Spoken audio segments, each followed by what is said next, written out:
تعالوا بنا اسكي عندنا لنسرد هذه القصة حتى لتاقو زند ይህንን ታሪክ እናውሳ أين هو الحب الحقيقي እውነተኛ ፍቅር የት እንዳለ هل هذا الحب الذي تربينا ልጆች እያለን ያደግንበት የሰማነው ፍቅር ይህ ነውን أم قصة ይሄ የፍቅር ታሪክ لامرأة كانت ሀብታም ስለነበረችው ሴት غنية مقتدرة አቅም ያላትና በሀብት የበለጸገች ذات حسب ከታዋቂና ክብር ካለው ቤተሰብ የወጣች تتقدم بنفسها لخطة ራሷን ለመዳር አንድን ወንድ ለጋብቻ የጠየቀች ترسل هذه ይህች ሴት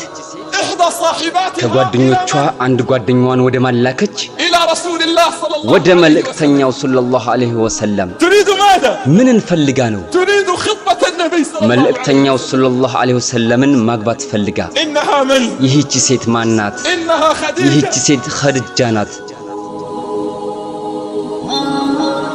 وما أدراك ኸዲጃ ምን አይነት ሴት እንደሆነች ምን ታውቃላችሁ فتقدم لها النبي صلى الله عليه ነብያችን وسلم ሰለላሁ ዐለይሂ ወሰለም ጋብቻውን ተቀበሉ وهو ابن 25 እሳቸውም سنة የ25 ዓመት ወጣት ነበሩ وهي بنت من؟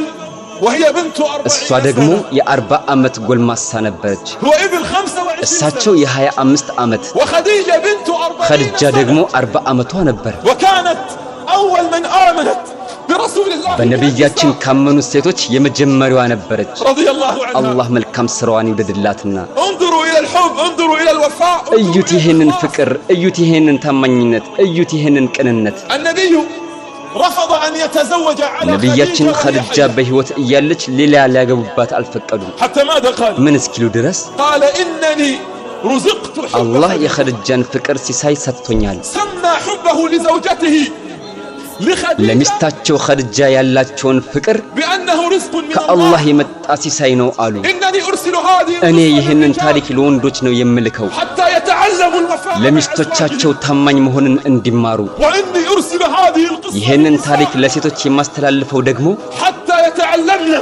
كيف التضحية مع الرجال በልባቸው ፍቅር እስካለ ድረስ ለባሎቻቸው መከፈል ያለበትን ዋጋ እንዲከፍሉ ነው بعدما فتح النبي صلى الله عليه ነብያችን وسلم ሰለላሁ ዐለይሂ ወሰለም መካን በከፈቱ ጊዜ وعاد بجيش አሸናፊ ሆነው ወደ መካ ሲመለሱ أمام قادة የቁረይሽ قريش ሹማምንቶች እያዩ وإذا بامرأة عجوز تقبل على النبي አንዲት صلى الله አሮጊት عليه ሴትዮ وسلم. ወደ ነብዩ ሰለላሁ ዐለይሂ ወሰለም ትመጣለች فجاءها النبي يجري ነብያችንም መሮጥ ጀመሩ يركض النبي إليها እየሮጥም ወደሷ ሄዱ فخلع النبي ከዛም رداءه ከላይ የለበሱትን መጎናጸፊያቸውን አውልቀው وفرشه لهذه ለዚች المرأة አሮጊት العجوز ሴትዮ አነጠፉላት وأجلسها ልብሱ عليه ላይም አስቀመጧት ثم جلس يتحدث እሳቸውም معها አብረው ተቀምጠው ማውራት ጀመሩ فنظرت عائشة እናታችን አይሻም ይህንን ተመለከተች لما انتهى ከጨረሱም በኋላ قالت يا رسول الله አለቻቸው አንቱ የአላህ መልእክተኛ من المرأة التي جلست معها ካንቱ ዘንድ ተቀምጣ የነበረችው ሴትዮ ማን ነች قال إنها صاحبة እሳቸውም خديجة አሏት የኸዲጃ ጓደኛ ናት قال إنها صاحبة አሏት ይህች خديجة ሴትዮ የኸዲጃ ጓደኛ ናት قال وماذا أصررت በሚስጥር ያወራችሁትስ ምንድነው አለቻቸው يعني ماذا قلت ምንስ لها ነው ያላችኋት ለሷ قال يا عائشة አሏት አኢሻ ሆይ لقد تذكرنا أيام ኸዲጃ خديجة የነበረችበትን ጊዜ አስታወስን አሏት كنا نتكلم عن أيام ኸዲጃ خديجة ስለነበረችበት ጊዜ ስናወራ ነበር حينها እንዲህ ባሏት ጊዜ غارت أم المؤمنين እናታችን አኢሻ ቅናት ተሰማት غارت أم المؤمنين عائشة አላህ رضي الله መልካም ስራዋን ይወደድላትና እናታችን አኢሻ ቅናት ተሰማት قالت يا رسول الله አለቻቸው አንቱ የአላህ መልእክተኛ ሆይ خديجة ኸዲጃ أو ما لك غير خديجة ከኸዲጃ ውጭ ማንም የለሁም እንዴ አለቻቸው عجوز من عجائز قريش قد أبدلك ቁረሽ الله አሮጊቶች خيرا. የነበረች አላህ ከሷ የተሻለ ሰጣችሁ አለቻቸው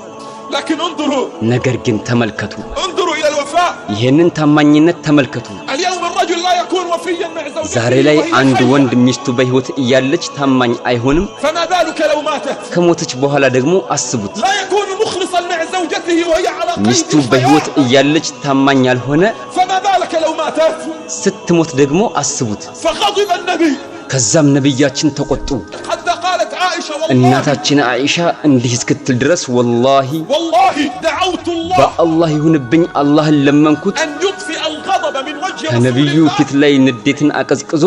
حتى لا أتكلم معه عن ደግሜ خديجة ስለ ኸዲጃ ባላወራችሁ ብዬ أنا فقط أنتظر الغضب ንዴታቸው يطفى. እስከሚበርድ እንጂ የምጠብቀው والله لن أذكر له خديجة በአላህ ይሁንብኝ ደግሜ ኸዲጃ ለእሳቸው አላወሳም قال يا عائشة አሏት አኢሻ ሆይ والله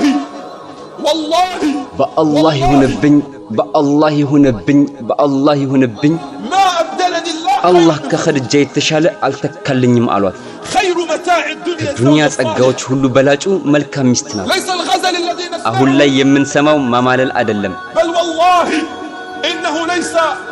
هذا الحب الذي በአላህ ይሁንብኝ አሁን ላይ በዘመናችን የምናየው ፍቅር አይደለም حب المظاهر የይውልኝ ፍቅር وحب المال የገንዘብ ፍቅር حتى كل يوم ለዛውም በየቀኑ ماذا كل يوم አረምን በየቀኑ بل صرت والله كل ساعة እንደም والله በየሰዓቱ وكل دقيقة በየደቂቃው تسمع عن حالات ስለ ፍቺ ወሬ ተሰማላችሁ فلان طلق እገሌ فلان እገሊትን ፈታት وفلانة عادت እገሊት ደግሞ ከእገሌ ተፈታ መጣች تعالوا وتعلموا እስኪኑና ተማሩ بل والله إنه ليس هذا الحب በአላህ ይሁንብኝ በእኛ ዘመን እየታየ ያለው ፍቅር ሊባል አይችልም